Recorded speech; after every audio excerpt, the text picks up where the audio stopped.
Hi friends, எல்லாருக்கும் வணக்கம். வாங்க இன்றைக்கி நம்ம சோயா கொத்து ரைஸ் எப்படி செய்யலான்னு பார்க்கலாமா? முதல்ல மீல் மேக்கரை சுடு தண்ணியில் போட்டு வேக வச்சு வடித்து வச்சுக்கோங்க. கடாயில் எண்ணெய் ஊற்றுங்க. எண்ணெய் சூடானதும் சோம்பு ஆட் பண்ணுங்கள்.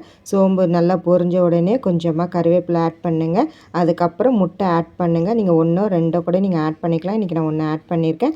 முட்டை நல்லா ஃப்ரை ஆன உடனே கொஞ்சமாக வெங்காயம் ஆட் பண்ணிவிட்டு அதையும் நல்லா ஃப்ரை பண்ணுங்கள். ஒரு தக்காளி மட்டும் ஆட் பண்ணியிருக்கேன். பொடியாக நறுக்கி போட்டு அதையும் நல்லா ஃப்ரை பண்ணுங்க. கொஞ்சமாக இஞ்சி பூண்டு பேஸ்ட் ஆட் பண்ணுங்கள். அதையும் நல்லா வதக்குங்க. நம்ம தேவையான அளவுக்கு எல்லா மசாலாவும் ஆட் பண்ணுங்க. ஆட் பண்ணிவிட்டு நம்ம மிக்ஸி ஜாரில் அந்த சோயாவை கொரப்பாக அரைச்சி அதையும் ஆட் பண்ணுங்கள். ஆட் பண்ணிவிட்டு கொஞ்சமாக உப்பு ஆட் பண்ணுங்கள். ஆட் பண்ணிவிட்டு நல்லா ஃப்ரை பண்ணுங்கள். ஃப்ரை பண்ண உடனே அதுக்கப்புறம் கொஞ்சமாக தண்ணி ஊற்றுங்க. நிறையா ஊற்ற வேண்டாம். கொஞ்சமாக தண்ணி ஊற்றி அதை நல்லா கொதித்து நல்லா திக்காக பேஸ்ட்டு மாதிரி வரணும். அதுக்கப்புறம் இந்த மாதிரி வந்த உடனே நம்ம சூடாக வடித்த சாதத்தை அதில் போட்டுட்டு நல்லா கிண்டுங்க. நல்லா ஒரு 5 மினிட்ஸ் கைவிடாத அளவுக்கு நல்லா கிண்டிட்டு இறக்கி வச்சு சர்வ் பண்ணிங்கன்னா சோயா கொத்து ரைஸ் ரெடி ஆயிடுச்சு.